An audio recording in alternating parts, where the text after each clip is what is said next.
아, 마이크 테스팅. 하나, 둘, 하나, 둘, 하나, 둘, 셋, 하나, 둘, 셋, 셋, 셋.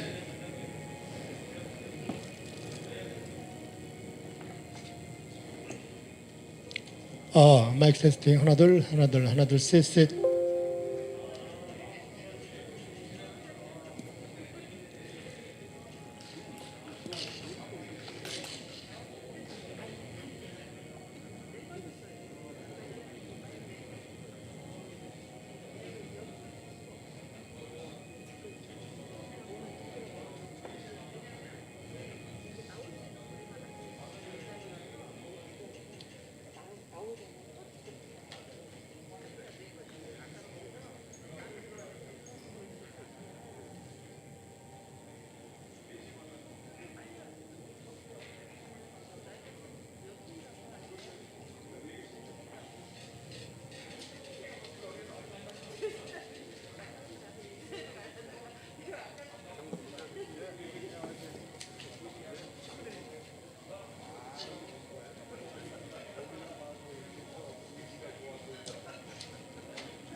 지금부터 한국방위산업학회 제8회 국제방산학술대회를 시작하겠습니다. 안녕하십니까. 저는 한국방위산업학회 사무국장을 맡고 있는 조영기라고 합니다. 바로 진행을 하겠습니다. 먼저 최우석 방위산업학 회장님께서 개회사가 있겠습니다.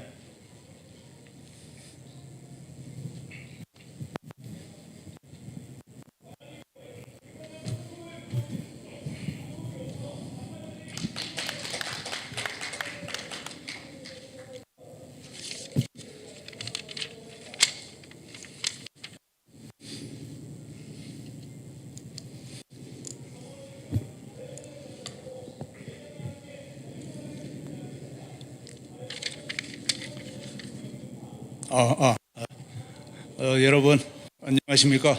방금 소개받은 한국방위산업학회 회장 최우석입니다. 오늘 에어쇼를 하고 있는데 에어쇼 기간 동안에 우리 국제방산학술대회를 갖게 돼서 매우 뜻깊고 영광스럽게 생각을 합니다. 사실 이 전시회와 이런 세미나를 병행하게 되면 장단점이 있는데 장점은 에어쇼도 관람하고 또 새로 나온 최신 장비, 무기들도 직접 견학하고 할 수 있어서 아주 좋은 반면에 사실 단점으로는 지금도 이 헬기 소리가 막 들리는데 소음도 많고 또 뭐 어수선하기도 하고 좀 그런 단점이 있습니다. 그럼에도 불구하고 시간을 내서 직접 여기 참여해 주신 모든 분들 아주 열렬히 환영을 하고 특별히 더 감사를 드립니다. 특히 오늘 기조연설을 해주실 우리 ADD의 김기근 센터장님 시간 내주셔서 감사드리고 또 발표와 토론을 해주실 분들 감사 말씀드리고 바쁘신데도 또 이따 토론의 좌장을 맡아주신 우리 김영호 장군께도 감사의 말씀을 드립니다. 특히 지금 코로나 시대이기 때문에 사실상 많이 모이는 게 이제 제한이 돼서 오늘 이 행사는 어떤 면에서는 그 비대면으로 하는 게 더 중점을 두고 하는 건데 마침 우리 유용원 TV에서 유튜브로 직접 지금 생중계를 하고 있습니다. 우리 유용원 TV 측에도 감사의 말씀을 드립니다. 아시는 바와 같이 우리가 70년대 방산을 착수해 가지고 벌써 한 50여 년 이렇게 흘러가다 보니까는 상당히 많이 발전을 했죠. 그 탱커라든지 뭐 잠수함, 훈련기까지도 수출을 하고 최근에는 우리나라 한국형 전투기까지 개발을 하고 하여튼 기술력이 향상돼서 소위 얘기하는 K 방산이라는 말이 태어나기도 했습니다.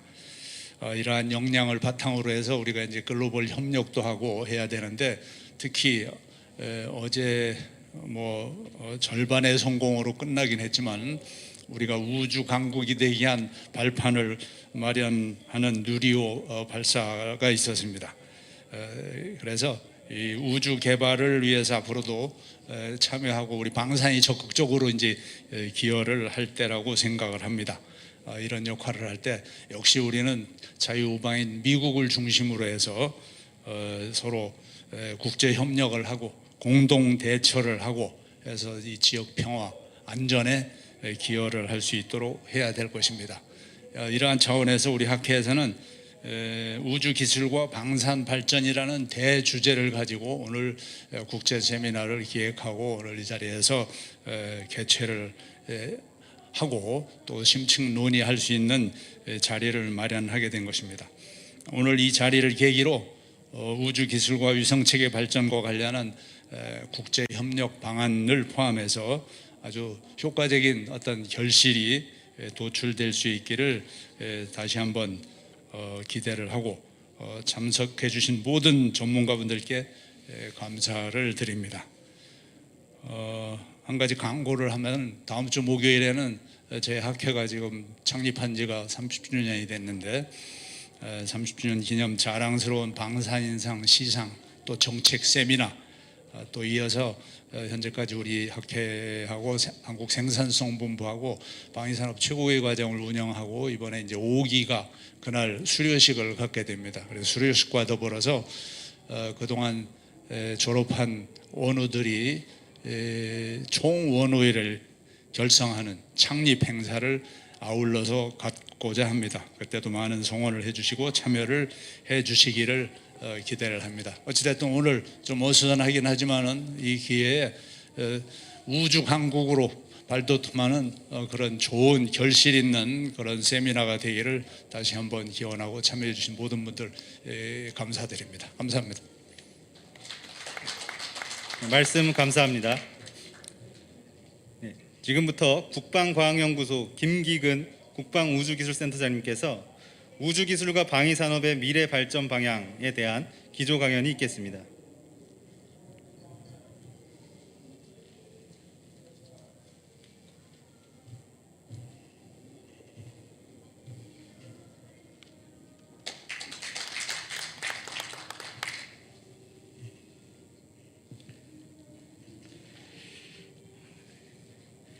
제가 목소리가 이렇게 작아가지고 양해해 주시면 마이크를 좀 벗고 하겠습니다.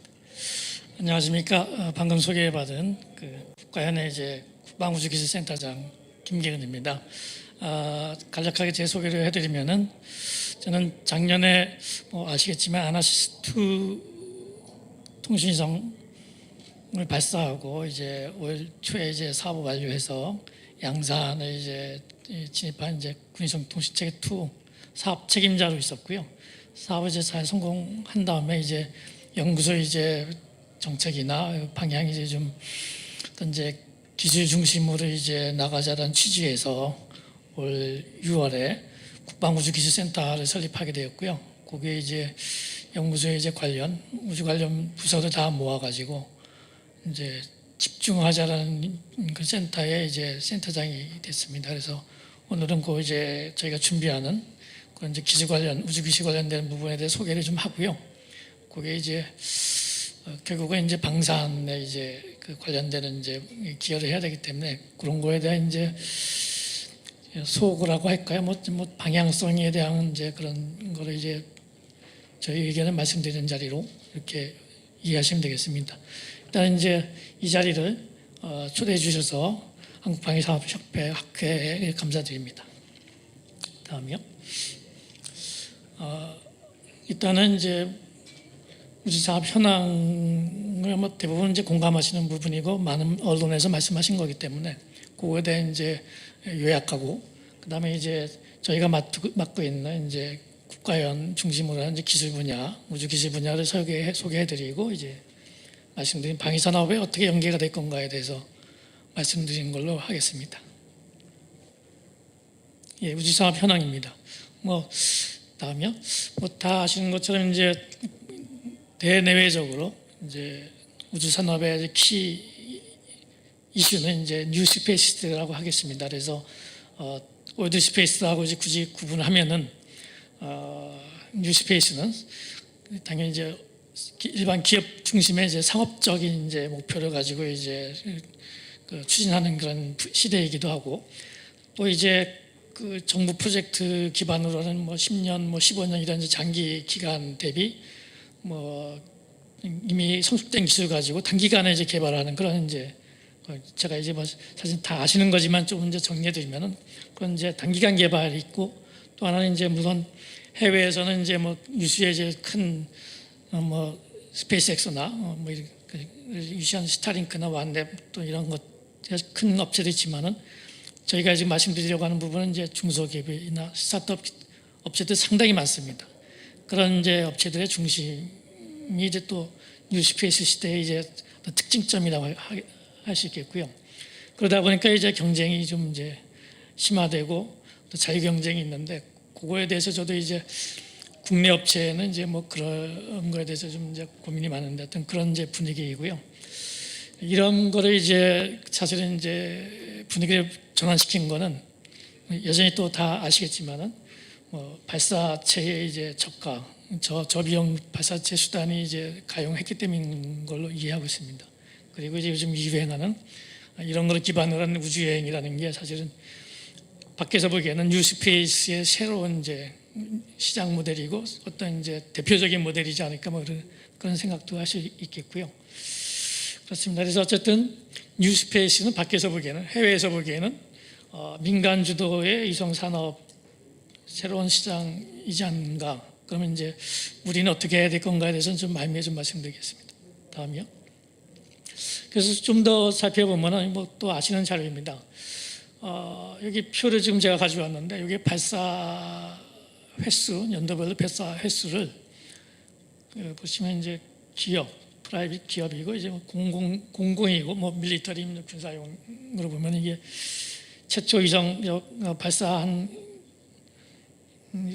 시점서부터 해가지고 19년도까지 이렇게 구분을 해서 밀리터리 같은 경우는 이제 짙은 청색이고요. 공공은 이제 그 중간 청색이고 이제 그 일반 기업인 경우에는 이제 그 흐린 연한 이제 청색인데 보시면은 이제 대략 여기 큐브셋이 인벤트도 된 이제 2020년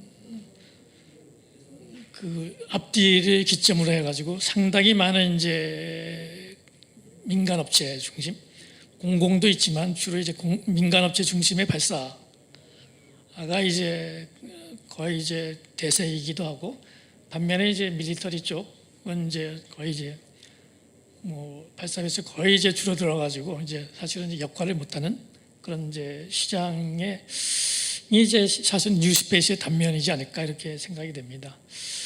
그래서 이제 뭐 또 반복되지만은 이런 시장을 주도하는 거는 이제 뭐 이런 재발사, 그다음에 이제 우주 인터넷 말씀드리지만 이제 올해 또 이제 실제적으로 상용화되고 있는 이제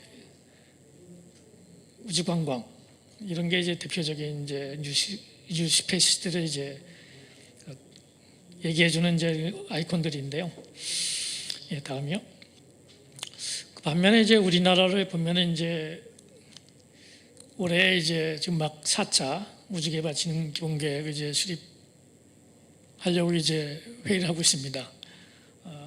지난 3차 거의 데이터를 보면은 국내 위성 사업 규모는 뭐 사실 이제 참 미미합니다. 그 전 국가 산업 경쟁력 기준으로 보면은 우주 산업이라는 게 전체 한 1% 정도밖에 안 되고요. 요 한쪽에 이제 그 국가 순위를 매긴 게 있는데, 요거는 이제 발사 횟수 기준으로 이제 위성에 대한 이제 기준이지만은 통상은 뭐 11위, 뭐 여기는 이제 14위로 돼 있는데, 뭐 일반적인 데이터를 보면 이스라엘이나 벨기에보다 저희가 후순위입니다. 아직까지는.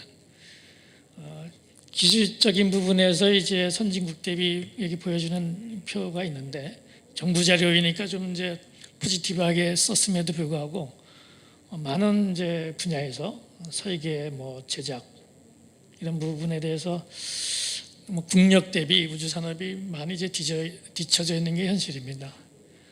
그래서 뭐 300조의 위성 산업 규모 대비 저희는 뭐 40조, 그래서 뭐 1% 수준이라고 지금 평가를 하고 있는데요. 제가 넘겨도 되는군요. 이런 시장에 이제 사실은 이제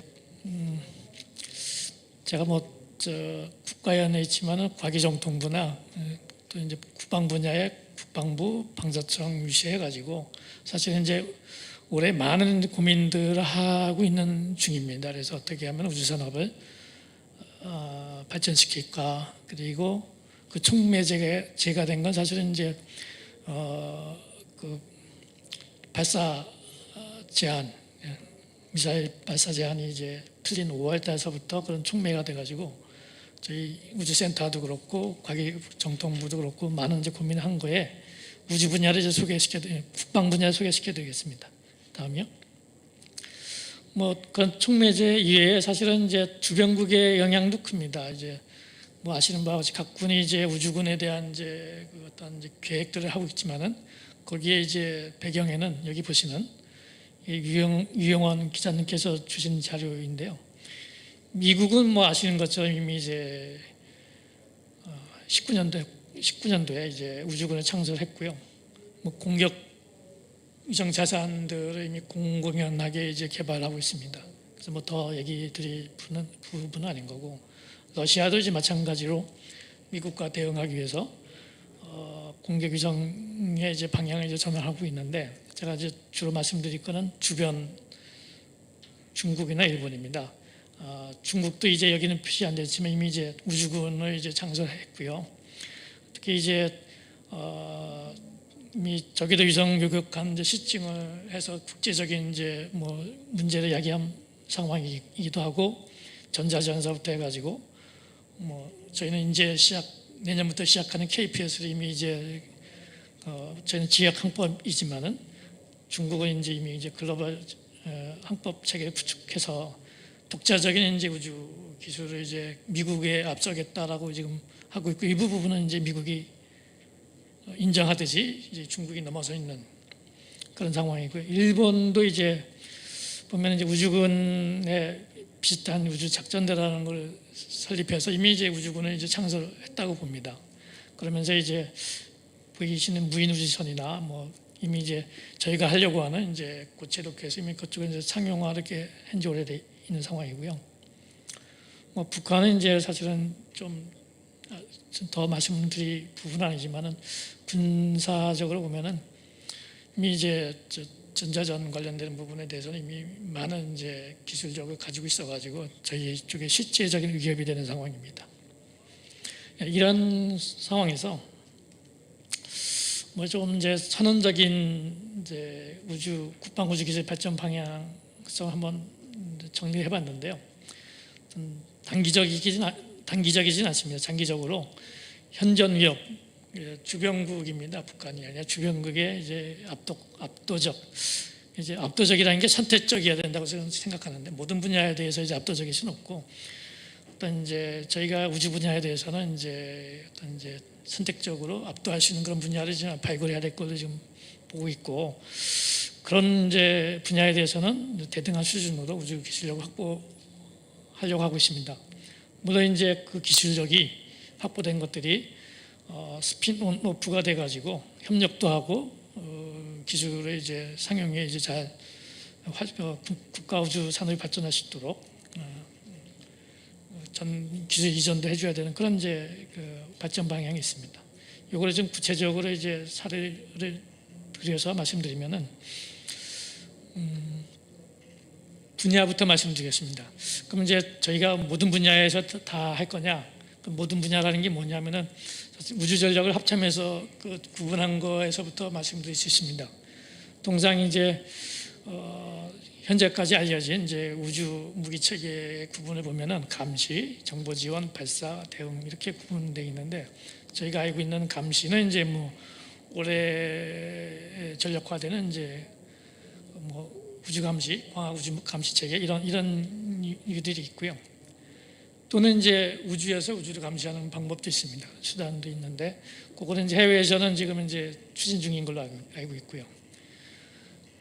정보 지원, 우주 정보 지원은 이제 아시는 이제 감시 정찰 U입니다. 그래서 UIR이나 SAR, 오늘 주제 발표들이 많은 조기 경보, 내년에 착수하는 KPS, 뭐 이런 U들입니다. 통신 신호 정보.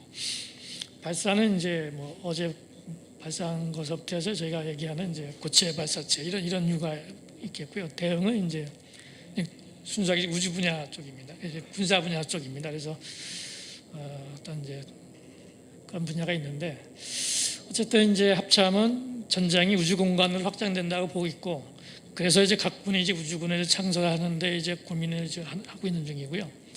저희는 이 전체 분야 중에 감시 정찰, 지휘 통제, 그다음에 결심 지원, 타격의 지원 분야를 아우르는 이제 우주 전장의 준실시간에 피체인을 구축하는 거가 국방의 우주 기술 분야의 어떤 방향성이 아닐까 이렇게 지금 생각하고 있고요.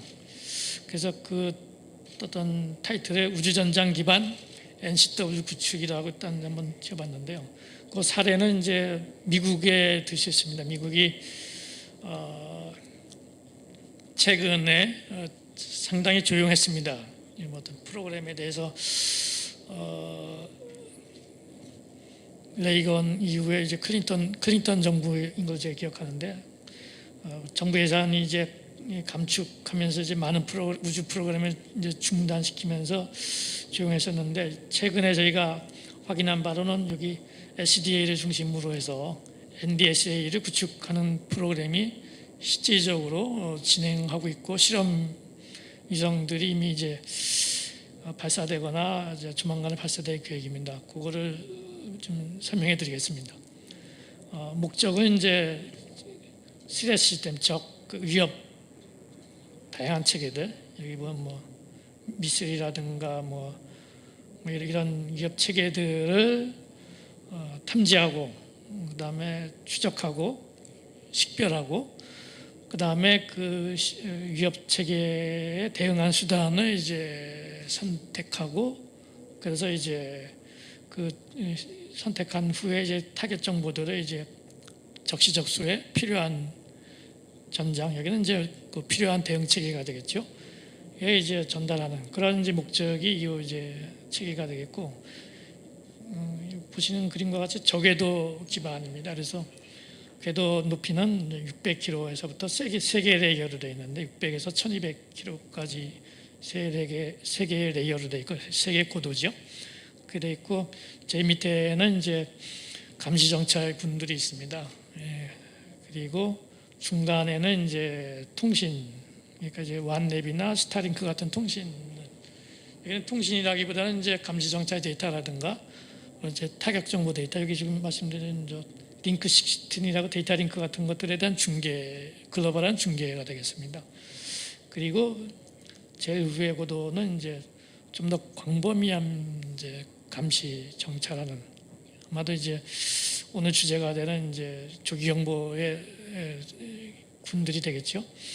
그렇게 구성이 되고 미션들은 이제 이런 이제 조기 경보들, 그 다음에 데이터 링크 릴레이, 이런 개념들입니다. 그래서 각 위성체들의 세부를 보면은 각 위성들은 OPIR, 이렇게 레이저 링크, 광 레이저 링크로 이제 서로 연동이 되고요. L밴드 위성은 이제 L밴드 탑재체는 이제 링크 16에 중계하는 걸로 저희가 트랜시버 기능이 있는 걸로 알고 있습니다. 그 다음에 이제 뭐 피더 링크는 TTNC나 이런 거는 이제 KA로 쓰고 있고, 데이터 백홀 기능이 이제 보통 하시는 완랩 스타링크 기능입니다. 그래서 그거는 그쪽하고 비슷하게 KU 링크를 쓰고 있습니다. 그래서 물론 이 체계들이 어떻게 확장되는지는 저희도 지금 정부 대 정부를 이제 이 정보를 이제 입수해서 방향성이나 이런 거는 공감하고 있고요. 일단 오늘 말씀드리시는 건 이제 공개된 이제 수준에서 이 정도로 말씀드릴 수 있을 것 같습니다. 사실은 이제 저희 국방 우주 분야도 그 방향성을 이런 식으로 이제 바꾸려고 합니다. 지금 이제 그거의 단적인 이제 모델을 설명해 드렸고, 그래서 이제 기존에 이제 상용과 유사한 감시 정찰, 뭐 조기 이런 위해서 아까 말씀드린 대로 실시간 조기 경보나 이게 실시간이 중요합니다. 우주 감시, 그 다음에 우주 네트워크, 데이터 링크 항법을 이거 이제 어떤 이제 하나의 시스템으로 묶는 그런 이제 분야에 연구를 집중하려고 하고 있고요. 그 다음에 이제 전자전에 해당하는 신호 정보, 자산 보호, 우주 자산 보호, 그 다음에 이제 우주 발사 관련된 부분을 이제 독자적으로 이제 장기적으로 이제 확장하려고 하고 있고요.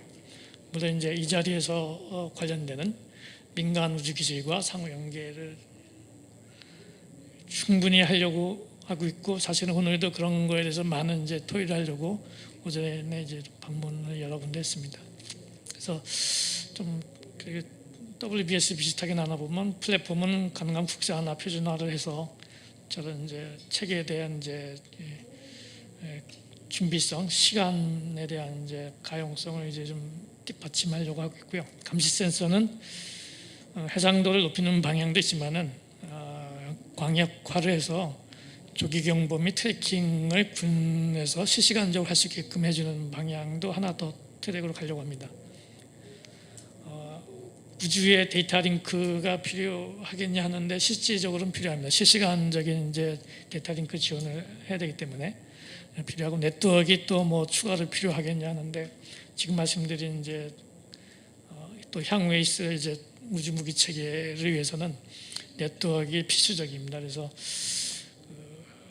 현실적인 이제 그 상황에서는 이제 다국적인 이제 협업도 필요한 부분이 이제 네트워크 분야입니다. 물론 이제 우주 감시, 정지 궤도가 아니라 이제 저궤도도 이제 포함되는, 지금 현재 소유는 정지 궤도만 있는데 저궤도 기반도 있습니다. 항법은 현재 내년에 진행할 분야도 있지만은 이제 저궤도 컨스텔레이션에서 보강하는 분야도 좀 검토하고 있습니다. 우주, 아까 말씀드린 신호정보 쪽도 이제 나름 이제 별도로 준비해서 자산 보호도 그래서 종합적인 이제 기술 발전을 이룩하고, 이 중에 많은 부분, 특히 네트워크, 그다음에 감시 센서의 해상도를 높이는 부분, 항법 부분, 이런 부분, 그다음에 협업 이 분야 필요한 부분은 이제 이런 이제 자산 보호도 있는데, 이런 부분에 대해서 말씀드린 민간 우주 기술과 상호 연계하고 우주 산업이 이제 국방 산업의 어떤 이제 새로운 이제 추진력의 시발점이 될 수 있게끔 그쪽 분야에 이제 좀 고민을 좀 더 해보는 걸로 지금 생각하고 있습니다. 예, 그래서 어떻게 하면 이제 그러면은 그런 기술적인 요소가 우주 산업에 사실은 조금 이제 상대적으로 좀 발전이 덜 돼 있는 이제 국가 경쟁력 대비 좀 부족한 우주 산업의 선순환을 어떻게 이룰 거냐에 대한 부분도 중요한 상황이라 저희는 이렇게 해봤습니다. 일단은 이제 저희 이제 소장님 이미 이제 그 국감에서 말씀하셨기 때문에 고체 발사체 수단이 중요한 트리거링이라고 보고 있습니다. 그 과기정통부도 그거를 활용해서 현재 계획하고 있는 거에 많은 이제 그 어떤 이제 도움이 될 거라고 생각해서 검토를 하고 있고, 저궤도용 쪽은 또 다른 이제 트리거가 될 수 있는 어떤 동력이 될 수 있는 부분이기 때문에 그쪽에 저비용 고율에 대한 이제 한국 경쟁력을 세울 수 있지 않을까. 그렇게 되면은 그 발사 수단을 통해서 국내 우주 개발 부품에 대한 이제 헤리티지서부터 다양한 이제 국내 우주 산업에 지원이 가능할 걸로 예상하고 있고요. 특히 이제 그 위성군, 요즘 바깥에서 해외에서 지금 많이 사업하고 있는 그런 쪽에 한국 업체가 특히 참여할 수 있게끔 이쪽에 이제 완랩에 이제 한화가 참여했듯이 그런 걸 이제 어떤 이제 정부나 저희 연구소나 이런 데서 이제 어떤 기여를 해준다면은 그거를 모티브로 해가지고 이제 산업 규모가 우주 산업이 이제 확장되고 그래서 이제 우주 산업이 재궤도에 오를 수 있는 선순환이 되지 않을까, 이렇게 해서 이런 이제 선순환 구조를 만드는 거에 대해서 많은 이제 사실은 고민들을 하고 있습니다. 저희 우주에 이제 관련 종사하시는 분들이. 예, 다음 제가 또 되겠다. 사실은 이제 위성군 이렇게 말씀드린 게 많은 학자분들이 좀 어려운 부분을 얘기합니다. 그 어려움에 대해서 요건데요.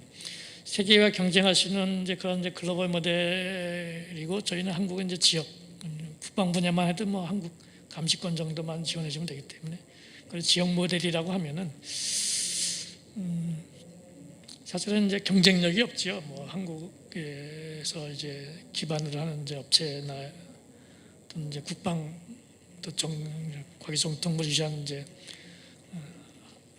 한국 지역 서비스를 하는 이제 그런 이제 우주 산업에 대해서는 경쟁력이 없는데, 그래서 비즈니스 수익성이나 이런 것들이 이제 뭐 없는데, 이제 저희가 이제 생각하고 있는 거는 그 불리한 환경을 이제 일단은 이제 정부에서 이제 일단 이제 어떤 마중물이 되게끔 이제 그 한반도 중심의 어떤 이제 임무에 대해서 체계나 이런 또 군이면 소요전 그 기반으로 해가지고 뭔가 좀 이제 어떤 기술 시스템 인프라를 동시에 이제 좀 시기가 좀 급하긴 하긴 해가지고 성장할 필요가 있다고 보고 있고요. 그래서 그런 방법이 지금 생각한 게 뭐냐면은, 국방 분야는 한반도의 작전 지역 플러스 작전 지역이 뭐 대항도 되시기 때문에 그런 분야에 이제 집중을 해서 이제 그런 모델을 이제 투자를 해주고, 공공 지역은 이제 한국 국내 지역의 이제 서비스를 위한 이제 투자를 해주고, 거기서부터 시작해서 한국 업체들은 이제 글로벌 모델로 그거를 기반으로 해가지고 이제 협력해야만, 이게 사실은 가능하지 않을지는 모르지만은 유일한 방법은 글로벌 모델에 경쟁에서 이기시는 유일한 방법은 이 방법밖에 없다라는 게 이제 많은 사람들의 이제 공감이기 때문에 말씀을 드립니다. 그렇게 해야 된다고 보고 있기 때문에 그래서 이제 좀 더 정리해드리면은, 이게 이제 저희는 이제 한국형 뉴스페이스라고 합니다. 그래서 그 뉴스페이스가 성공하려면은 일단 이제 국방 소요가 일단은 많은 이제 예산이 투자 계획하고 있기 때문에 기반으로 이제 기술 경쟁력을 확보하는 걸 준비하고 있습니다. 그래서 올해도 저희가 말씀드릴 수는 없지만 많은 프로그램을 이제 시작을 했고요. 그래서 또 이제 다시 말씀드리지만은 그 국방 분야하고 공공 소유가 이제 일단 예타가 지금 신청이 되어 있는데 과기정통부에서 그런 거를 통해서 이제 기업 투자에 마련물이 된다면 그 기반으로 해가지고 거기서부터 기술을 확보하고 투자를 받아가지고 이제 기업 자체가 투자가 가능한 대형 그래서 세계 경쟁력 있는 양산 비즈니스 모델을 구축하자. 그래서 뭐 일자로 국방 공공 기업의 다양성과 수익성이 결합된 모델로 한번 가자인데요. 이게 이제 시점적으로는 30년대 초반 되면 이제 새로운 이제 6G서부터 해가지고 새로운 이제 시장이 형성이 될 거기 때문에 시점적으로도 이제 그 시점 맞추어 가지고 경쟁력을 확보를 해야 되는 게 또 사실은 중요한 부분입니다. 그래서 그 타이밍도 놓치지 않게끔 지금 관련 분들이 머리를 맞대고 있다라고 이제 보시면 되겠고요. 다행히 이제 최근 이제 지난주인가요? 청해전은 방사청에서는 우주방위 사업 마스터 플랜은 이제 거의 마무리 단계에 있는데 그거에 이제 우주산업 육성 방안으로 해서 이제 언론에 공개를 해주신 게 여기 보시면은 뭐 어떤 이제 10년간의 국방 분야에서만 총 16조의 우주 개발 여기는 이제 사업이 포함이 돼서 이게 큰 규모고요. 이 분야에는 뭐 아시는지 체계들이 있습니다. 그다음에 기술 분야만 보더라도 핵심 기술에 2.6조를 투자할 예정으로 구체적인 이제 마스터 플랜이 있습니다. 이게 이제 아까 말씀드린 여기 국방 소유 기반을 한 기술 경쟁력 확보이고요. 국가연에서도 이제 여기에 맞춰 가지고 아까 말씀드린 대로 긴급하게 이제 해외 경쟁력 있는 분야에 대해서 기술을 식별해서 이제 사업을 착수를 막 했습니다. 그렇게 해서 이제 국내 그리고 물론 이제 여기에는 이제 양산 사업 참여나 이런 뭐 기술 이전 계획들이 좀 세부적으로 있습니다. 여기 육성 방안의 마스터 플랜에는 그다음에 이제 정부에서 이제 위성 산업 생태계 구축을 위한 이제 실제적인 계획들이 있습니다. 그래서 그런 거를 통해서 한국형 뉴스페이스를 성공하게끔 좀 많이들 이제 고민한다고 보시면 되겠습니다. 예, 마무리 짓겠습니다. 이제 저렇게 많이 투자하는 국방 우주 기술이 아마도 저는 이제 방위 산업의 새로운 축이어야 된다고 생각하고 있고요. 그래서 그 국방 우주 기술이 일단 이제 단초가 돼서 한국형 뉴스페이스 시대로 진입을 이제 하게 되면은 새로운 방위 산업의 발전 원동력이 조만간 될 거라고 생각하고 있습니다. 그래야만 된다고 생각합니다. 그래서 국방 우주 기술 또는 우주 기술이 미래 방위 산업의 한 뭐 5년 10년 내에는 핵심으로 자리 잡을 수 있게끔 저 센터장도 이제 열심히 관련 기관하고 협조해서 노력해 보겠습니다. 여기 방위산업진흥회나 이제 각회 관련되신 분들도 많은 이제 부탁을 드리겠습니다. 이상으로 발표를 마치겠습니다. Q&A가 있는지는 잘 모르겠습니다. 그리고 이제 제가 너무 오래 발표를 했는지 제가 좀 그렇기도 한데요. 하여튼 질문이 있으시면은 질문을 받겠습니다.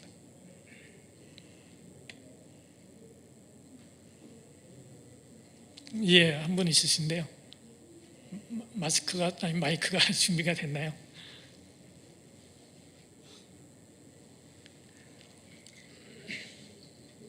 두 분이신데.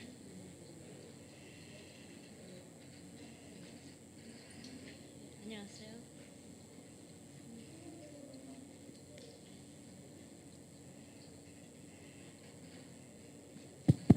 네, 저는 제주도의 조필형 목사고 유엔 휴머니타리안 그릴 앰버서더입니다. 다름이 아니고 제주도에 지금 신도시 신공항 싱크로장을 추진하고 있고요. 가덕도에도 우리가 그 일을 같이 지금 제주도에는 1,800만 평 되고 가덕도에는 한 3,500만 평 되게 그 일을 추진하고 있거든요. 그래서 저는 이제 각 국방 장관님들을 만나서 김동신 국방장관님, 김관진 장관님은 이제 A4 용지에다 써서 드렸고요. 그리고 한민구 장관님 직접 뵀고요.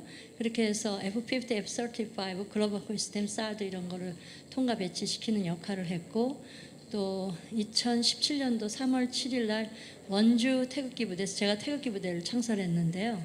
거기에서 이제 제가 한미연합 전술핵, 한미연합 전략핵, 핵제 배치하고 사드 즉각 배치 연설을 했었습니다. 그래서 그날 밤에 미 공군기로 사드기가 날아왔고 또 미 7함대 칼벤스너부터 해서 레이건호까지 다 오게 됐는데요.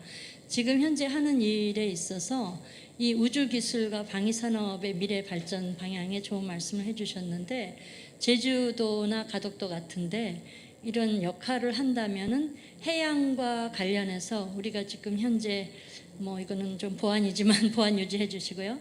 68만 톤급을 가져오는데 그런 쪽을 활용해서 우주 기술 이 방위산업을 이렇게 발전시키는 그런 방안으로 우리가 땅도 내드릴 수 있고 또 항공모함도 해서 가져오고 이렇게 되는데 어떻게 연계 산업을 하실 수 있는지 그 점을 좀 여쭙고 싶습니다. 감사합니다. 예, 이거는 이제 센터장이 답변하시는 내용은 아닌데요. 다만 이제 제가 알고 있는 이제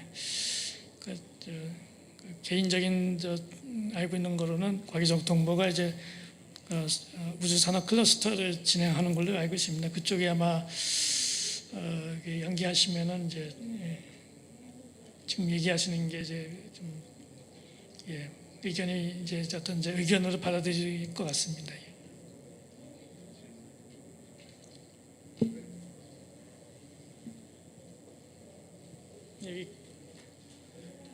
네, 이상을 마치겠습니다. 네. 감사합니다. 네, 지금 시간 관계상 바로 주제 발표로 넘어가도록 하겠습니다. 한화 시스템 이광열 감시정찰 사업부장님의 우주 분야 개발 역량 발표가 있겠습니다.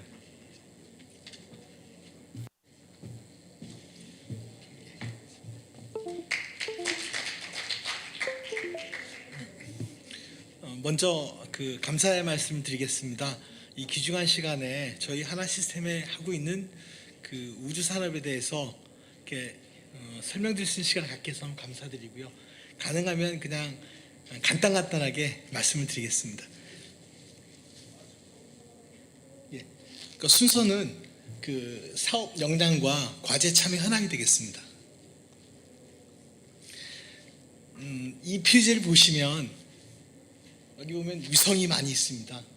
또 아래도 보면 함정도 있고 그다음에 지상 레이더 시스템도 있습니다. 그러니까 궁금해하실 겁니다. 왜 여기에 이렇게 레이더를 밑에 깔아놨느냐 이렇게 생각하실 텐데 사실은 여기 보면 그 KF-21 전투기도 있습니다.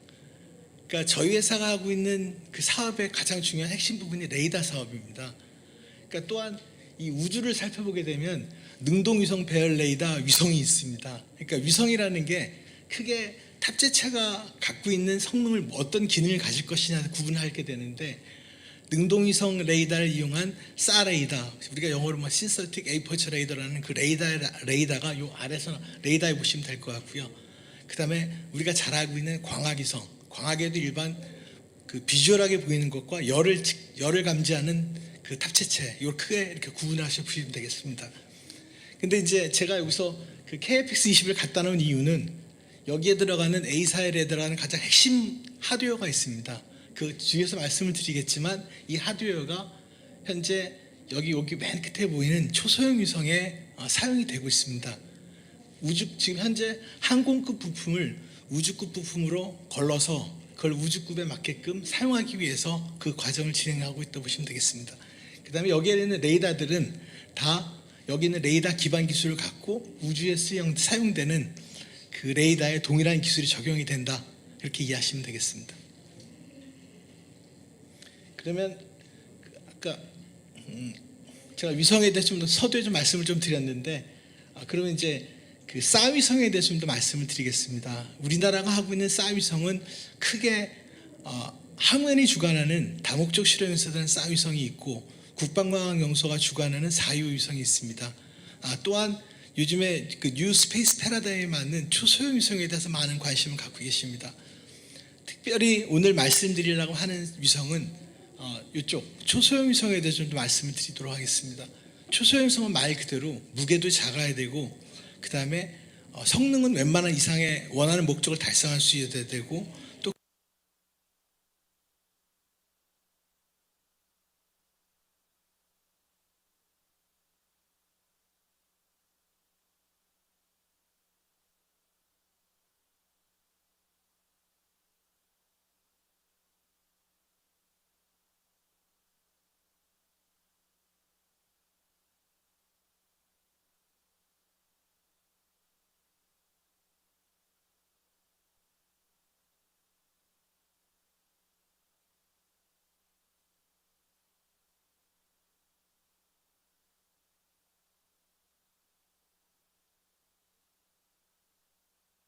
때문에 이제 제작에 들어가게 됩니다. 그럼 현재로서 제 계획은 23년도 상반기 좀 지나면 자체 위성을 발사할 계획입니다. 그래서 저희가 뭐 여기서 말씀을 좀 드리겠지만 적지 않은 돈을 투자를 해서 저희가 자체 발사를 할 예정이고요. 그 다음에 이 위성을 또 24년도에 정부에서도 발사할 계획을 갖고 있습니다. 저희가 먼저 발사하는 이유는 이 위성을 발사하기 위해서는 준비돼야 될 게 되게 많습니다. 주파수도 획득을 해야 되고 또 지상국도 준비해야 되고 여러 개 많이 준비를 해야 됩니다. 그런 걸 진행하다 보면 생각지 않은 일들이 발생을 하게 됩니다. 그걸 미리 저희가 준비를 해서 다 준비를 할 거고요. 그러면 24년도에 계획한 정부에서 발사 계획이 차질 없이 진행될 걸로 예상을 하고 있습니다. 여기 오른쪽에 있는 그 사유 위성인데 뭐 신문에도 많이 나게 잘 아실 위성입니다. 거의 세계 최고 해상도를 갖는 위성이라고 보시면 되겠습니다. 저희가 개발하고자 하는 위성보다 4배의 성능이 좋다라고 보시면 될 것 같습니다. 다음은 제가 그 사위성을 말씀드렸는데 지금 이제 광학위성을 좀 말씀을 드리겠습니다. 아까 광학에도 2가지 종류가 있다 그랬습니다. 하나는 IR이 있고 그다음 2호 탑재체라는 게 있습니다. 이거는 우리가 말하면 이제 칼라 카메라를 찍힌다든지 흑백 카메라를 찍힌다는 거고요. 이거는 열을 촬영한다고 보시면 되겠습니다. 그래서 만약에 여름에 서울을 찍게 되면 어디에 열이 제일 많이 발생하고 있는지 또는 군사적인 목적으로 쓰면 어디서 더운 물을 쓰고 있는지 제가 말씀드리면 예를 들어 북한에 뭐 핵발전소 가동이 되고 있으면 원자로를 식히기 위해서 물을 써야 되는 물이 이제 강을 흘러나오게 되면 그 강의 물의 색깔이 뭐 빨갛게 나오게 할 수 있든지 파랗게 나오게 하든지 뭐 검게 나오게 신호 처리를 해가지고 그 색상 처리를 하게 되면 바로 확인이 가능한 그런 위성이 되겠습니다. 예를 들어서 뭐 화산이 폭발했다든가 뭐 너무 쉽게 찾을 수 있겠죠. 그런 용도로 쓰는 위성이 이 IR 위성이고요. 이런 2호 위성은 그냥 있는 대로 사진을 찍게 됩니다. 근데 이 위성의 가장 큰 문제점은 기상이 안 좋다는 의미입니다. 그러니까 구름이 껴있게 되면 이 열이 들어온다든지 그러니까 비지블한 게 안 보이기 때문에 영상이 획득을 못합니다. 그러다 보니까 앞에 말씀드렸던 그 레이더를 이용해서 전천후로 24시간 내가 원하는 지형을 영상을 획득할 수 있는 그런 위성이 되겠습니다.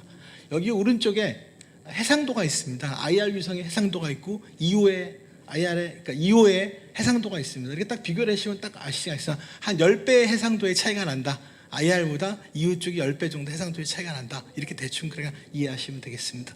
그 다음에 또 느끼실 때 야, 왜 형상이 왜 다 똑같냐 이렇게 보실 겁니다. 왜 생겨본 게 똑같아 이렇게 말씀할 수 있습니다. 그 이유는 위성이라는 거는 헤리티지라는 게 있어요. 그러니까 뭐 헤리티지지만 어떤 장비를 한번 개발하게 되면 그 장비는 우주에 쓸 수 있다는 인증이라는 절차를 밟게 됩니다. 그러면 그 인증된 부품이나 구성품을 함부로 바꿀 수가 없습니다. 그 안에서 계속 움직여야지. 만약에 나는 새로운 개념 위성을 만들겠다 이렇게 되면 인증하는데 한 2, 3년이라는 시간이 걸리고 또 그걸 위성을 궤도에 올렸을 때 정상으로 동작할 것이냐 이런 문제가 있습니다. 그러다 보니까 형상이 거의 비슷한 형상으로 가고 있다고 봐야 되는 거고요. 그랬더니 이제 이런 것 때문에 위성을 했던 사람들이 할 수밖에 없다 뭐 이런 말도 나오게 됩니다. 그렇지만 이제 새로운 뉴 스페이스 패러다임이 나오면서 이런 전통적인 이런 구조가 아니고 탑재체와 본체가 일체형으로 만들어지는 그런 위성들이 나오게 된 사유가 거기에 있다고 보시면 되겠습니다. 다음은 저희 회사가 있는 이제 그 역량 중에서 앞서는 이제 위성에 대해서 말씀을 드렸습니다. 근데 지금 위성이 아니고 지상에서 우리나라 상공을 지나가는 위성들이 어떤 게 지나가고 있는지를 확인할 수 있는 기술이 되겠습니다. 세 가지 분야입니다. 하나는 날아가는 위성까지의 거리를 정확히 알아야 되고, 그 다음에 아무리 날아가는 위성이 있지만 예를 들어 누구냐, 이 위성이 누구냐를 영상으로 만들어내고 싶을 때가 있을 겁니다. 그때 필요한 게 여기 보면은 여기 이렇게 뭐 파란 마크가 있습니다. 이게 뭐냐면 우리가 일반적으로 생각하면 우주에 보면 별을 보면 별이 깜빡깜빡거리지 않습니까? 그게 대기의 외란에 의해서 잘 안 보이는, 이런 잘 안 보이는 건데, 여기에 이 깜빡깜빡하는 정도 수준, 여기 빨간, 잘 안 보이지만 빨간 선이 있는데 얘를 거꾸로 보상을 하게 됩니다. 그러니까 우리가 어떤 그 파도가 거꾸로 이렇게 막 치고 있는데 반대로 뒤집어서 더하게 되면 편편하게 펴지는 원리가 되겠습니다. 그러면 깨끗한 영상을 획득할 수가 있습니다. 그래서 그런 기술이 적용이 돼 있고요. 그다음 세 번째는 뭐냐면, 야, 얘가 이제 보면 적군의 정찰위성인데 우리나라의 중요한 핵심 시설을 촬영을 하고 있다. 그럴 때 우리가 그 위성에다가 레이저를 쏴서 그 위성을 잠시 눈을 멀게 하는 겁니다. 그러니까 우리가 순간적으로 강한 헤드라이트를 쐈을 때 눈이 이렇게 안 보이지 않습니까? 그런 현상하는 기술이라고 보면 되겠습니다. 이게 만약 좀 더 파워풀한 기술을 쓰게 되면 이 위성을 파괴할 때까지도 갈 수 있는 그런 기술이 되겠습니다. 그래서 이 세 가지가 아주 중요한 기술로서 현재 준비가 되고 있다 정도로 이해하시면 되겠습니다. 요거는 아까 말씀드린 내용들을 이제 시간대별로 정리한 게 되겠습니다. 저희 회사가 2007년부터 위성에 참여를 시작했고요. 현재 20년까지 와 있고, 현재 이 정도 수준의 다목적 실용 위성과 그 다음에 4유 위성, 그러니까 군 정찰 위성에 참여를 하고 있고, 또 요 소형 경량 싸 위성을 국방과학연구소랑 같이 개발하고 있다, 이렇게 이해하시면 되겠습니다. 그러면 이제 좀 더 자세히 말씀을 드리겠는데, 시간 관계상 생긴 게 이렇게 생겼구나, 이렇게 정도만 이해하시면 될 거예요. 이런 구성품들이 안에 들어간다, 이 정도 이해하시면 될 것 같고요. 어떻게 그럼 영상을 촬영하느냐, 이런 개념들이 정리가 되어 있습니다. 위성이 지나가면서 촬영을 하고, 그 다음에 맨 마지막에 촬영된 영상을 지상국으로 내려주게 됩니다. 그럼 지상국에서 그 영상을 해독을 해서 어떤 형상이 지금 뭐가 이루어지고 있구나, 이렇게 파악한다고 보시면 되겠습니다. 그 다음에 이제 초소형 위성입니다. 이제 아까는 군사 위성이니까 좀 더 깊숙이 말씀을 못 드리고요. 이 초소형 위성입니다. 생긴 게 원팡형, 저희는 내부적으로 야 저거 야 왜 이렇게 빨래판같이 생겼냐 이렇게 얘기를 합니다. 근데 그 이유는 뭐냐면 위성이 견고해야 됩니다. 지금 우리가 생각하는 다목적 수령 위성 같은 경우는 되게 비쌉니다. 거의 뭐 1000억대를 능가하는 금액인데 그만큼 튼튼하게 만들어져 있습니다. 그렇지만 초소형 위성, 지금 현재 하는 위성은 작으면서도 튼튼하게 만들기 위해서 이런 구성품들을 다 안에 배치하면서 얘가 어떤 구조물의 역할을 하게 설계를 했습니다. 그래서 독자는 야 저거 견디겠어 이런 말씀도 하시는데, 이 설계를 할 때 이게 모든 이런 구성품들이 전체 구조 문제가 없게끔 설계를 했고요. 또한 여기 보시는 가장 이제 보셔야 될 부분이 이게 이제 어저께 벌써 나로에 놨던 페어링 부분입니다. 그래서 이게 쪼개지고 이쪽 위성들이 하나씩 떨어져 나오는 이런 구조가 되겠습니다. 그래서 이 위성이 장착이 될 때 이 동그란 부분에 이렇게 쫙 4개가 5개가 일렬로 서 있지 않습니까? 이 중간 진동 저감 장치라는 게 들어가 있습니다. 그래서 기존의 튼튼한 위성이 아니고 이러한 기술 갖고 만들더라도 발사될 때 진동을 이런 진동 저감 장치를 통해서 진동을 차단하는 이런 부품도 현재 개발을 하고 있다고 이렇게 이해하시면 되겠습니다. 근데 여기서 아까 말씀드린 TR 모듈입니다. 이게 가장 핵심인데, 아까 말씀드린 저희 KFX21에 들어가는 그 A사 레이에 대한 TR 모듈을 여기에 배열을 해서 여기 안에 집어넣었다, 이런 의미를 보시면 되겠습니다. 다음은 EOIR성입니다. 이게 아까 말씀드렸지만 3A에서 여름에 서울을 찍었을 때 여기가 뜨겁다, 열이 많이 난다, 여기는 이제 아마 산이 있기 때문에 파란색으로 나타나는 거고요. 당연히 제일 차가운 데가 한강이기 때문에 한강이 제일 진한 파란색으로 나타나 있다, 이렇게 이해하시면 되겠습니다. 그 다음에 이제 저희가 참여하고 있는 게 차세대 중형 위성인데, 이거는 이제 공통 아까 플랫폼을 공용화시켜서 여러 가지의 플랫폼을 탑재하자, 이런 개념을 출발한 사업이 되겠습니다. 여기에도 하나 시스템 참여하고 있다고 이해하시면 될 것 같고요. 여기도 지금 현재 이러한 계획상에서 개발이 진행되고 있습니다. 요거는 달 탐사 계획에 저희가 이제 그 카메라에 들어간 전원 공기를 하고 있다, 이렇게 보시면 될 것 같고요. 형상이 다 비슷합니다. 그러니까 이유가 뭐냐면 아까 말씀드린 헤리티지라는 걸 확보하고 가야 되기 때문에 이런 거고요.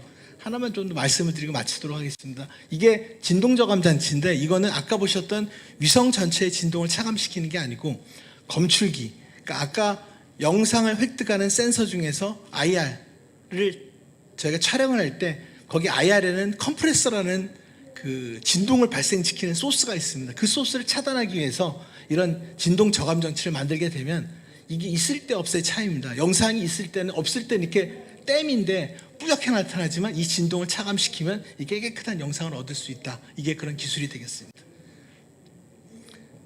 그래서 하나만 조금 더 아까 우주 감시 말씀을 많게 드렸는데 아까 우주물체를 감시하는 그런 센스 장비가 없을 때 어떤 일이 발생할 것이냐. 여기 보면 국기가 막 꼽혀 있습니다. 어떤 그런 아까 그런 세 가지의 시설이 없으면 우리나라가 옛날에 예측할 때 중국의 천궁 1호 위성이 떨어질 때 우리나라는 어떻게 예측을 했냐면 이 정도 영역에서 떨어질 겁니다 얘기를 했습니다. 근데 일본은 여기 떨어질 때로 예측을 했고요. 그래서 여기 다 각자의 나라가 예측을 했습니다. 근데 우리나라는 아직까지 그런 시설과 기술 능력이 없기 때문에 이 정도 범위에서 추락할 것입니다 예측을 했는데 결국은 여기 떨어졌습니다. 그래서 아까 말씀드렸던 그런 시설이 있어야지만 정확하게 위치를 계산해서 향후 우주에서 어떤 물체가 떨어질 때 어느 지점에 떨어질 것이다 이런 예측을 하는 그런 시설이 장비가 되겠습니다. 그래서 요거는 이제 하고요. 그다음에 이제 아까 말씀드린 내용이 결론적인 내용인데 정밀 추적을 해서 그다음 식별을 하고 그다음에 그 물체에 대해서 필요하다면 우리가 대응을 할 수 있는 적극적인 대응을 할 수 있는 이런 개념이 되겠습니다. 그래서 저희가 뭐 간단하게 말씀을 드렸는데 좀 더 시간이 있었으면 자세히 말씀을 드리겠지만 주어진 시간에 간단하게 말씀을 드렸습니다. 뭐 질문은 그냥 생략하도록 하겠습니다. 예, 이상 소리. 네, 감사합니다. 네, 이어서 우주 기반 조기 경보에 대한 고려 사항에 대하여 레이숀 송환 이사님의 발표가 있겠습니다.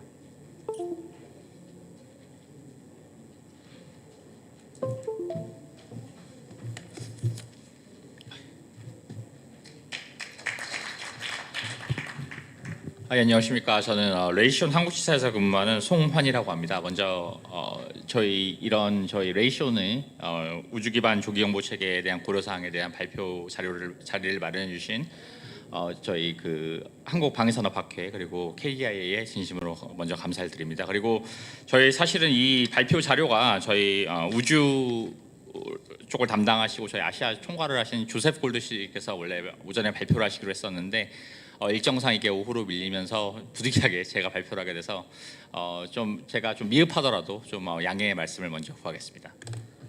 그러면 발표 시작하도록 하겠습니다.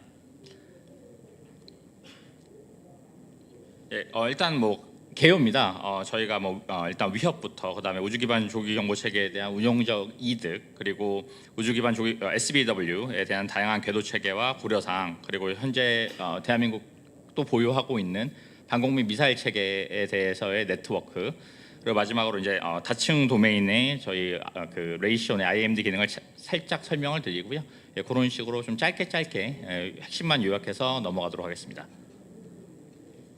예, 지금 현재 저희 레이숀사에서 만든 자료인데요. 현재 이제 이 복잡하고 그리고 그 장거리의 또 다양한 볼륨의 360도 모든 방향에서의 지금 대한민국 영역에서 발생하는 저희의 위협이 되겠습니다. 그래서 여기 지금 왼쪽에 보시는 게 저희 쪽에서 자체적으로 좀 이렇게 어세스먼트를 한 위협입니다. 그래서 보시면은 주로 이런 미사일들이나 저희 장사정포 그리고 저희 무인기 이런 것들의 위협이 좀 증가를 하고요. 상대적으로 아마 전투기에 대한 위협은 조금 적어지지 않나 그렇게 생각을 하면서 특히 북한의 탄도미사일 그리고 장사정포 그리고 그 외에 저희 360도 다양한 방향에서의 혹은 뭐 타 국가에서의 위협도 저희 레이숀은 좀 대한민국적인 차원에서 좀 고려를 했습니다.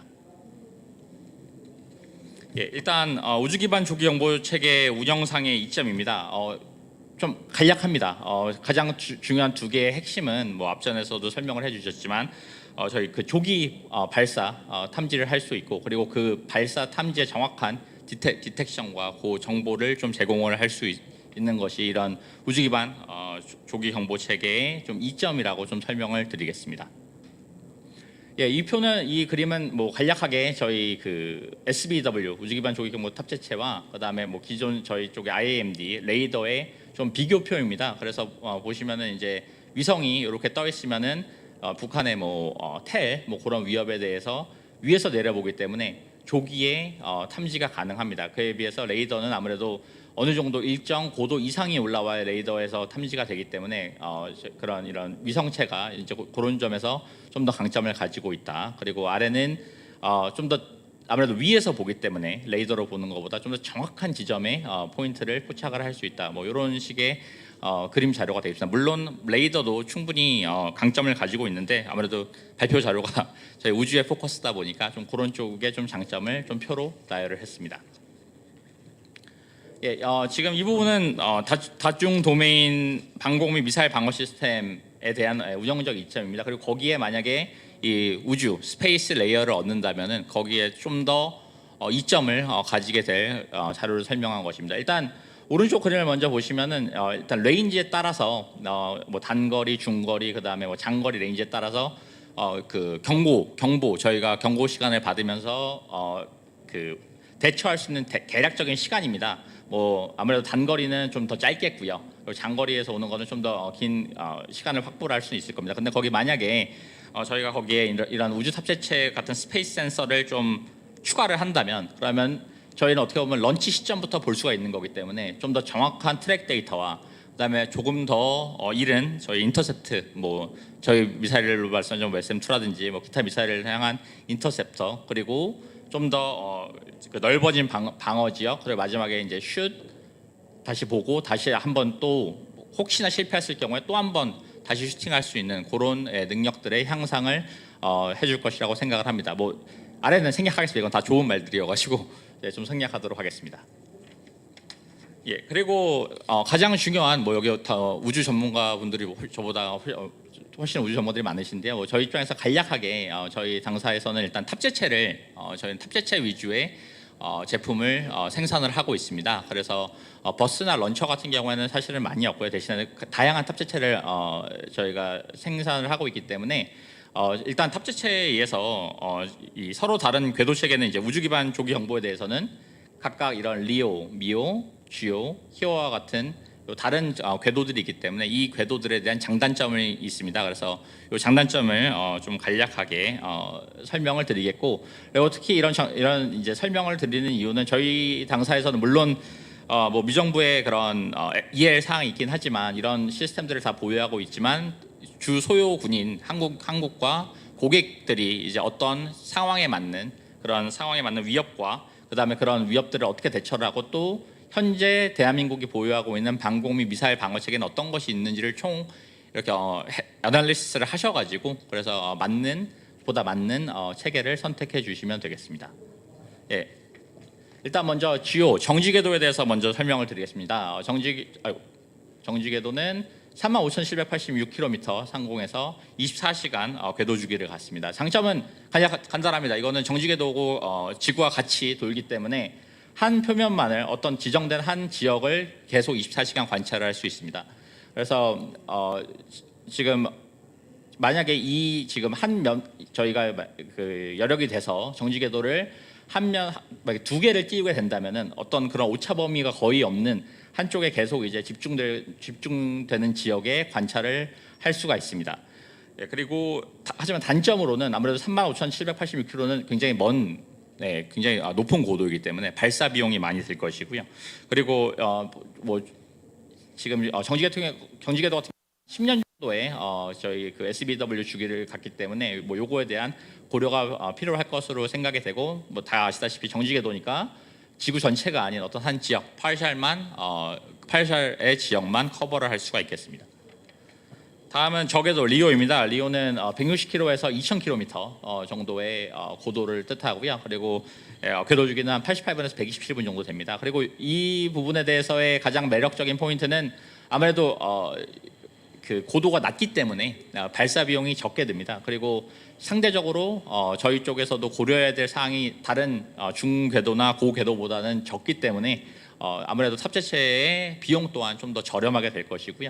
그래서 특히 요거는 가장 높은 아무래도 그 궤도상 가장 낮게 위치하기 때문에 높은 해상도를 이제 제공을 해 줌으로써 초전에 말씀드린 이 발사 혹은 텔과 그런 것들의 발사 지점 포착에 가장 적합한 솔루션이 아닐까 싶습니다. 그리고 세 번째는 이제 말씀드렸다시피 런치 코스트 발사 비용이라든지 혹은 저희가 이제 레디에이션 같은 경우를 중궤도 고궤도에 비해서는 좀 덜 수용해도 되기 때문에 탑재체의 그런 비용적인 측면에서는 강점이 있습니다. 하지만 물론 단점도 있죠. 단점은 아무래도 이 그 궤도 주기가 좀 제한적이기 때문에 보다 많은 어떤 지구 전체를 원하는 지역을 좀 더 커버를 하려면은 보다 많은 저궤도 위성 및 탑재체가 필요할 겁니다. 그래서 약 40개 이상의 그 SBW가 필요하다는 게 저희의 어떤 계산이고요. 그리고 이것 또한 역시 오비랄 디케이가 존재하기 때문에 보통 3에서 7년 정도의 그 수명을 고려를 해야 될 것입니다. 다음은 미호입니다. 미혼 중궤도. 중궤도는 궤도 2,000에서 35,786km까지. 이게 아마 뭐 많이 상용이 되고 있습니다. 특히 여기 보시다시피 뭐 GPS나 저희가 여러 가지 사용하는 그 GPS 솔루션에 대해서는 중궤도를 사용을 많이 하는 것으로 알고 있습니다. 이것은 어떻게 보면 저궤도와 고궤도의 사이에 있어서 장단점도 그거의 중간입니다. 그래서 물론 장점으로는 저궤도와는 다르게 그 위치에 따라서 보다 적은 위성으로 full Earth coverage, 지구 모든 그 커버가 가능하고요. 하지만 물론 저궤도에 비해서 지구 표면으로부터의 거리가 길고 그리고 아무래도 발사 비용 또한 그거보다 높게 책정이 될 것으로 생각이 됩니다. 마지막 고궤도입니다. 고궤도는 35,786km 이상의 궤도를 의미를 합니다. 이것의 장점은 지구의 한 고위도 지역에 장기간 체류를 할 수 있습니다. 그래서 아무래도 그 북반구 이상 저희 그 높은 위도에 위치하는 나라 같은 경우에는 제한적이기 때문에 제가 정지 궤도에서의 영향이 제한적이기 때문에 이제 그런 북반구 윗지역에 그런 지역에 보통 이런 희요 고궤도 위성이 좀 더 적합할 것으로 생각이 됩니다. 하지만 뭐 단점은 가장 뭐 높은 위치에 존재하고 있기 때문에 런치 코스트랑 발사 비용과 그 다음에 보다 빠른 오비랄 디케이가 발생이 되기 때문에 수명이 그만큼 짧기 때문에 그런 점을 고려를 해야 되지 않을까 싶습니다. 그래서 일단 저희 지금까지 말씀드린 것의 총 약간 요약이고요. 그래서 이런 그 저희 그 미사일 워닝에 대한 그 미사일 경보에 대한 것들을 이제 판단을 하실 때 요구 사항이라든지 그다음에 각 국이 가지고 있는 미사일 경고에 대한 뭐 여러 가지 요구 사항, 그다음에 뭐 복원력, 그다음에 세분화 편익, 그리고 발사 비용, 그리고 특히 강조드리는 게 기존에 가지고 있는 IAMD 방공 및 미사일 방어 체계에 대한 어떤 융합을 고려하셔서 정말 필요한 위성체라든지 아니면은 우주에서 어떤 도움이 되겠다를 판단하시면은 그런 쪽으로 판단하는데 좀 더 도움이 되지 않을까 싶습니다. 이건 짧게 넘어가도록 하겠습니다. 이거는 뭐 지금 가지고 계신 한국도 물론 뭐 패트리어트나 사드나 여러 가지 그 방공 시스템에 대한 그 SBW를 통합할 때 매끄럽게 통합하기 위한 이제 키 컨시더레이션 뭐 주요 고려 사항이 되겠고요. 뭐 거기는 TTP라든지 그리고 이제 뭐 중복성 특히 중요한 게 이 사이버 보안입니다. 사이버 보안 그다음에 링크 16과의 연합 운영 이런 것들을 고려를 해야 되지 않을까 싶습니다. 그리고 이건 뭐 짧게 저희 당사에서도 뭐 많은 다층 레이어에 아시다시피 IMD 능력을 제공하고 있고요. 뭐 TPI-2라든지 스파이6 레이더라든지 레이더뿐만 아니라 뭐 SM2 혹은 기타 미사일, 인터셉터 등도 제공을 하고 있습니다. 예, 마지막 요약입니다. 요약 저 좀 빨리 넘어간 것 같은데, 이 지금 현재 위협의 그 중요성은 점점 더 확대되고 있고 그리고 그 범위 또한 또 넓어지고 있습니다. 그래서 저희 당사가 가능하다면은 지금 뭐 대한민국에서 보유하고 있는 방공 및 미사일 방어 체계 외에 이런 어떤 우주 쪽에 대한 스페이스 레이어도 고려를 하신다면은 대한민국이 보다 안전한 영역이 될 거라고 믿고 있고요. 그리고 다시 뭐 한 두세 가지 사항만 강조를 드리자면은 이런 그 우주 스페이스 베이스 얼리 워닝 우주 기반 조기 경보의 장점으로는 그 특히 중요한 어떤 미사일 발사 지점에 보다 빠른 포착으로 인해서 그 트래킹 타임이라든지 그 데이터들을 좀 더 양질의 데이터를 그 대한민국에 제공할 수 있는 그런 능력이 되겠습니다. 하지만 말씀드렸다시피 궤도가 다양하기 때문에 그 궤도에 대한 필요성에 대한 그 해석이 필요하겠고요. 그리고 마지막으로 비용이 문제입니다. 비용이 각각 맞는 비용과 그리고 지금 현재 가지고 있는 IAMD 상황을 고려하셔가지고 그런 좀 보다 좋은 대한민국 방어 시스템에 좀 더 도움이 됐으면 하는 마음입니다. 그래서 이렇게 좀 제가 너무 빨리 서두른 것 같은데 이렇게 당사 발표를 짧게 마치겠고요. 질문 사항 있으시면 제가 짧게 말씀하도록 하겠습니다.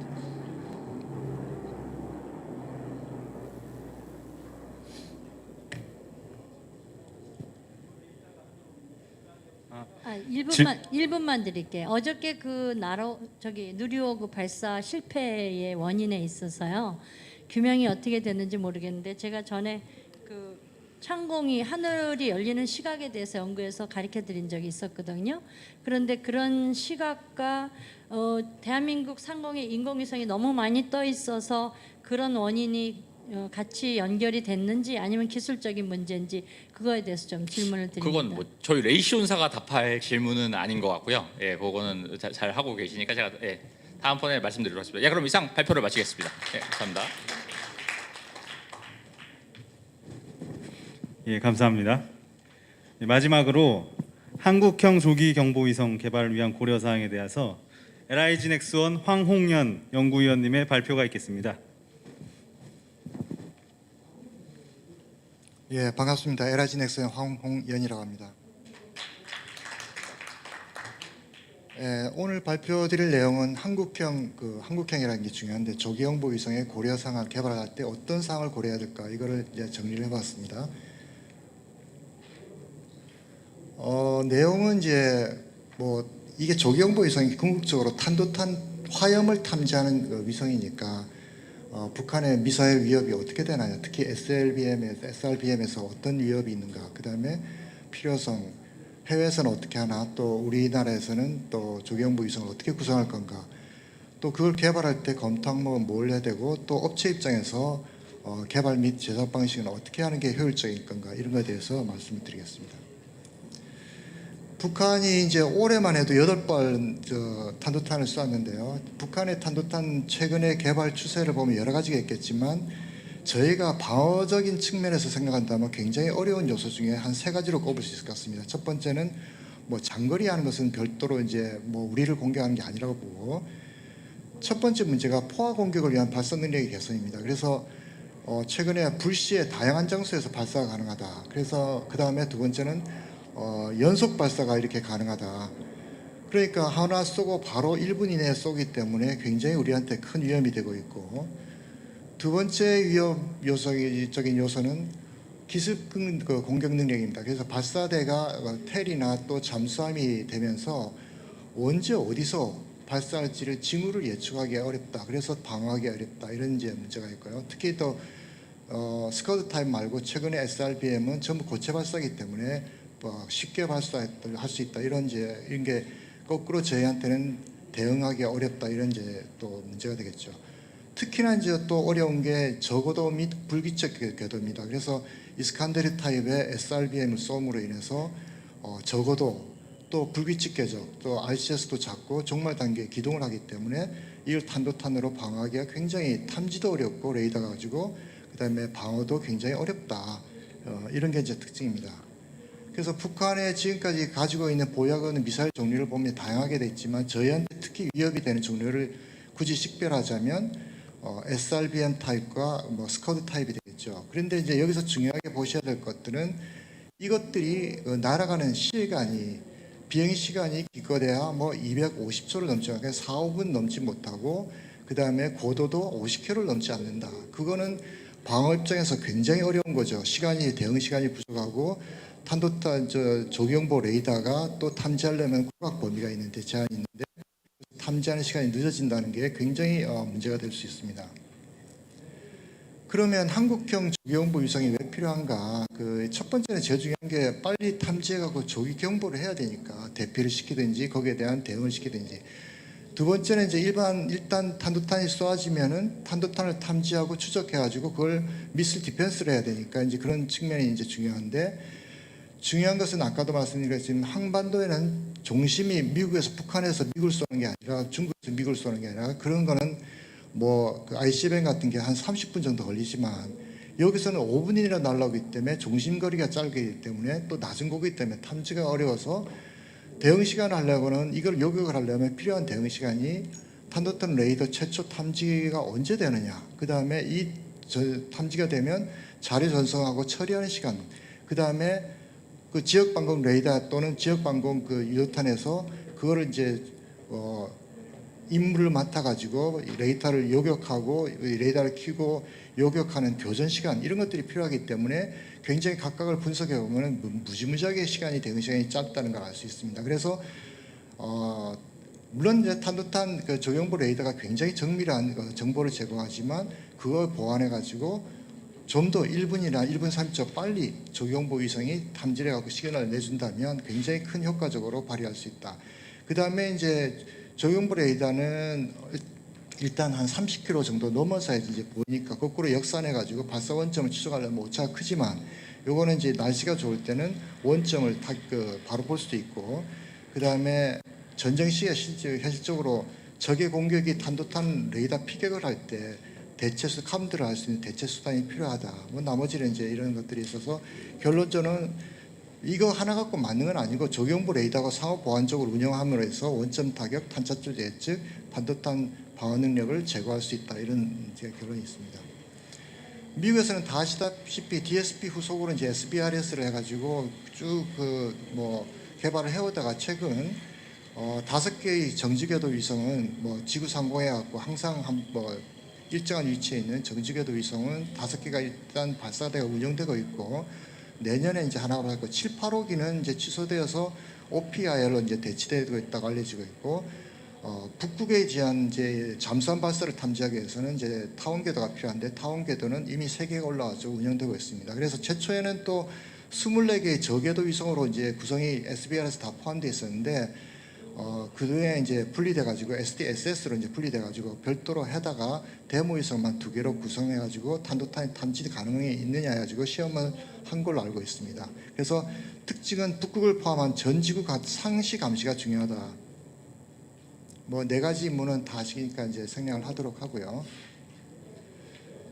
이제 이러면서 이제 미국 블랙잭에서 아까 조금 더 이야기가 나왔지만 다파에서 이건 너무 고비용이고 시간도 많이 걸리고 대체 수단도 어렵고, 그 다음에 적의 위협에 노출되었고 엔티 세틀라이트에 대한 대상이 되니까 이걸 대체할 수 있는 게 없는 게 같고, 군지 비성을 이제 개념을 내 가지고 예를 들면 이제 60개에서 200개의 군지 비성, 이건 필요한 이제 임무에 따라서 개수가 정해지겠지만 고도도 이렇게 이제 다층 고도로, 그 대신 이제 1개 위성에 1개 이상의 탑재체, 대부분 이제 대표적으로 OPIR, 그러니까 조기용부 위성과 포지셔닝 위성, 그 다음에 RF 통신하고 레이저 통신, 이런 쪽으로의 탑재체를 1개 이상으로 이제 탑재할 수 있고 보명버스로 만들어 가지고 상용버스로 공통버스로 만드는데, 특징 있는 것은 피트버스로 해가지고 요거를 지상체하고 가급적이면 연결이 없이 자율주행으로 인공지능 소프트웨어를 넣어가지고 임무도 주고, 그 다음에 내부 자료 관리도 하고 군지 명령 및 제어도 하는 그러한 특별한 기능이 있는 게 있습니다. 그래서 중요한 것은 발사 비용 포함해서 위성 단위 양산가를 600만 불 이하로, 우리 돈으로 한 70억 이하로 요구했습니다. 한국형 조기용보 위성의 구성은 크게 이제 2가지로 생각할 수 있는데, 하나는 정지궤도에서 운영하고 있는 정지궤도 조기용보 위성, 이거는 이제 임무를 북한 및 한반도 주변까지 하는 광역 감시를 이제 생각하면 되시고, 이건 이제 이미 소유적이 확정이 오래됐고요.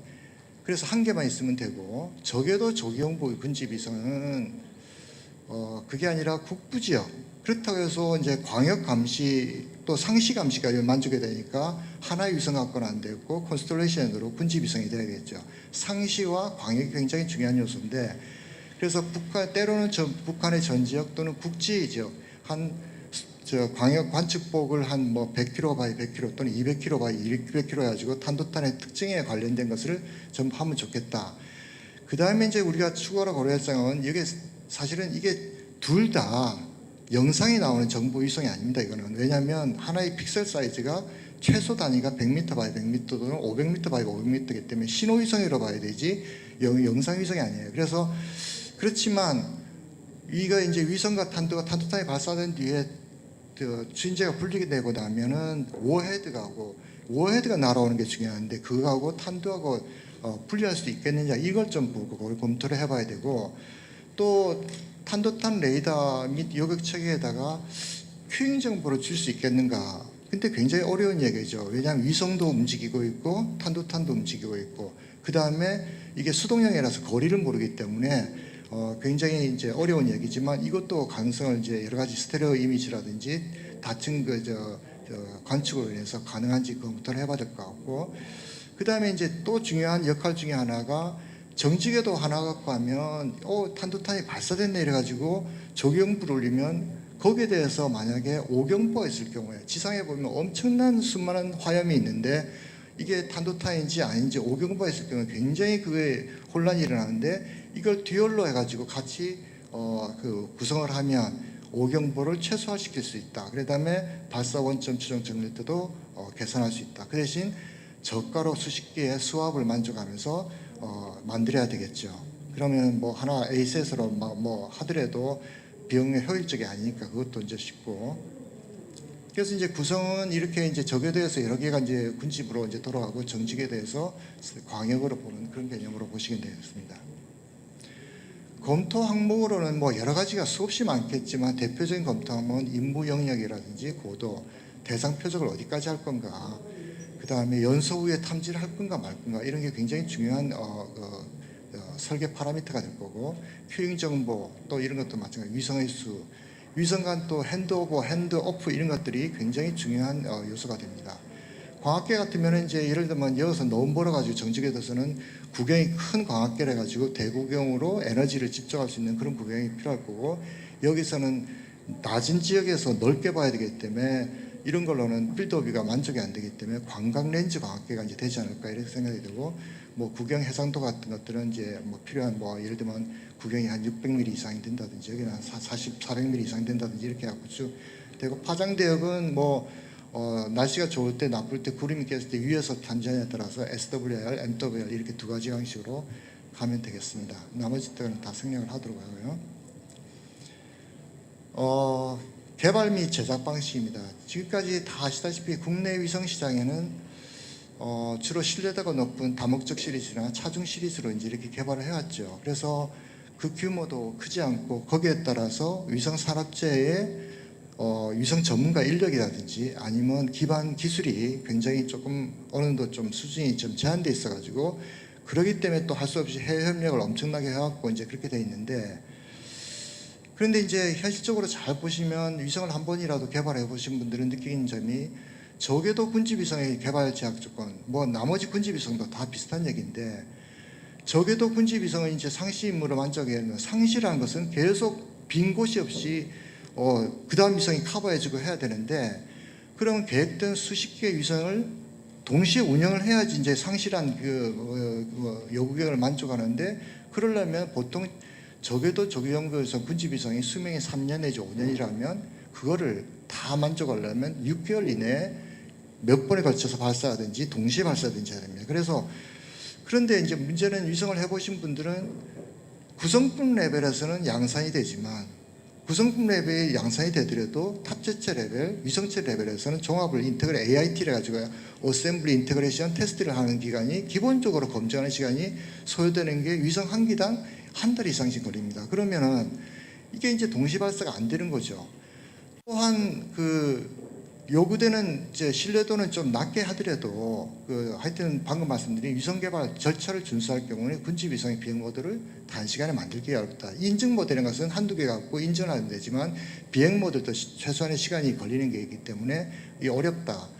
그래서 이제 우선 정부와 소요군하고 또는 그 관련 연구소가 해줘야 될 게 뭐냐면 요구되는 수명, 신뢰도가 저수압, 그러니까 서수압이라는 것은 스몰 사이즈, 웨이트, 파워, 코스트 이런 게 이제 전부 다 낮은 건데 이거에 대한 한국형 개발 방식과 검증 절차를 수립하지 않으면 이건 말로 공연불에 불과되겠죠.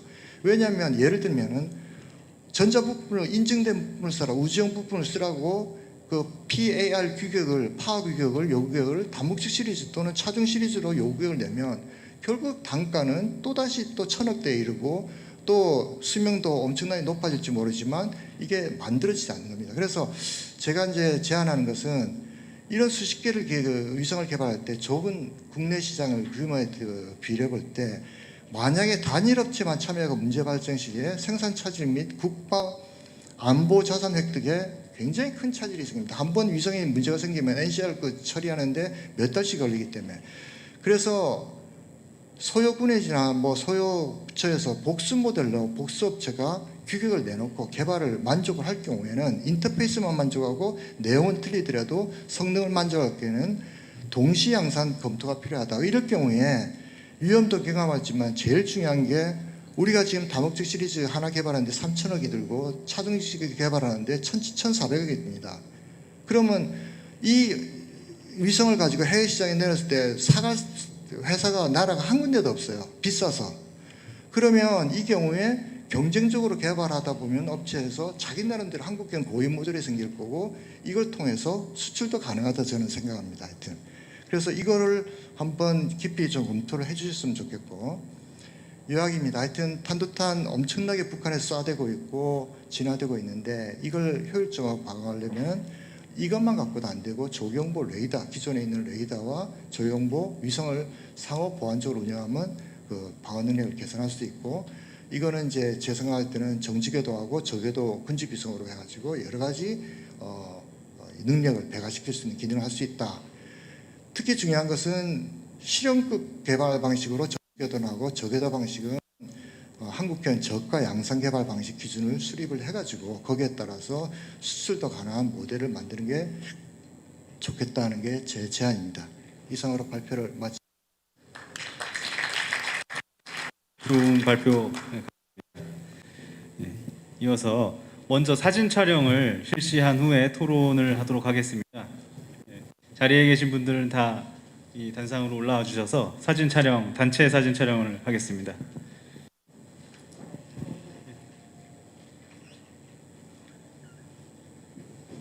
앞으로 나와주시기 바랍니다.